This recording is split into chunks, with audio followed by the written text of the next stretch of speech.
Vanderbilt, Rockefeller, Carnegie, Ford, nombres que son sinónimo de poder, de riqueza casi inimaginable. Hoy vamos a desentrañar la historia de estos gigantes, ¿no? Los hombres que con sus luces y sus sombras construyeron los cimientos de los Estados Unidos modernos. Empecemos. A ver, situémonos un poco. Justo después de la Guerra Civil, Estados Unidos era fundamentalmente una nación agraria. Pero lo que pasó después fue una de las transformaciones más radicales de la historia. Imagínense esto.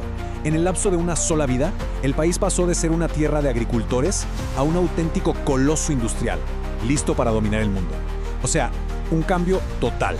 Entonces, claro, la pregunta que hay de Maduro, ¿cómo es posible un cambio pero tan monumental y en tan poco tiempo además?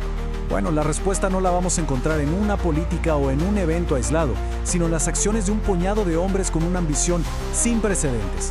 Y es justo aquí donde arranca nuestra historia. Ojo, no eran solo empresarios. No. Eran los arquitectos, los diseñadores del mundo industrial moderno. Eran personas que vieron un futuro que nadie más podía siquiera imaginar. Y que, hay que decirlo, no se detuvieron ante nada para construirlo.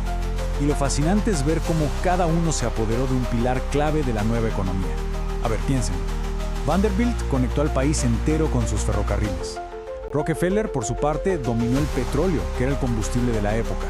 Y de paso redefinió lo que era una corporación.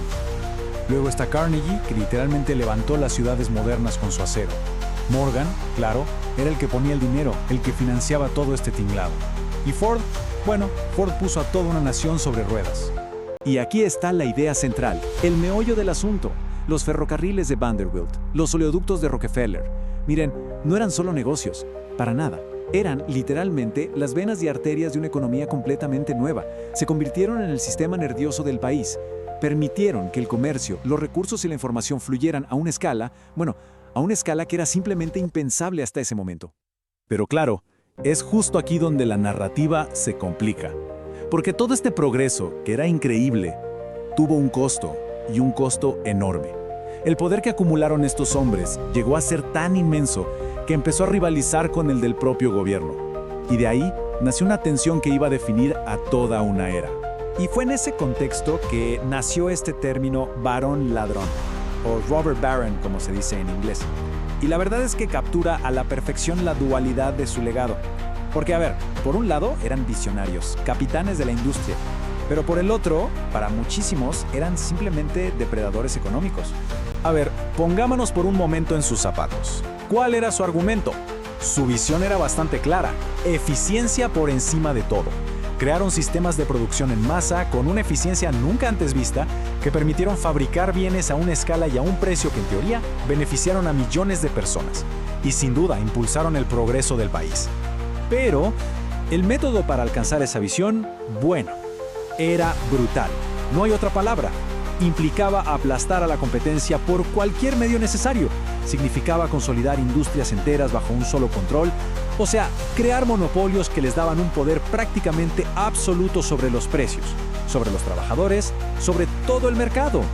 Y como suele pasar en la historia, un poder tan concentrado, tan masivo, inevitablemente genera una reacción en contra. La sociedad reacciona.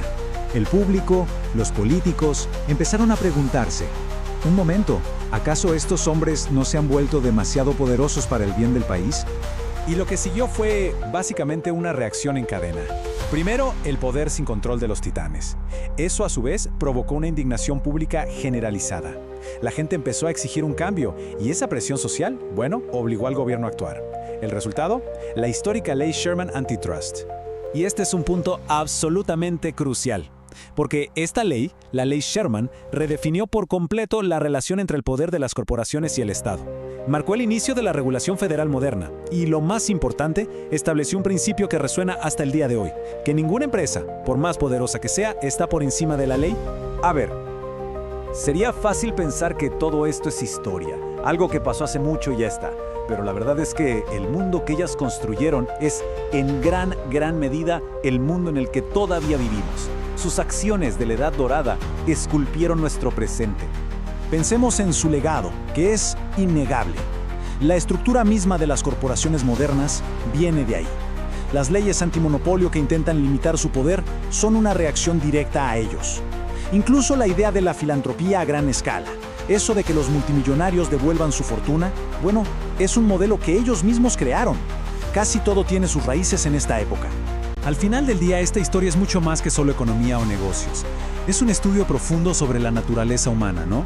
Es sobre la psicología de la ambición, del deseo de competir y de ganar, a veces a toda costa.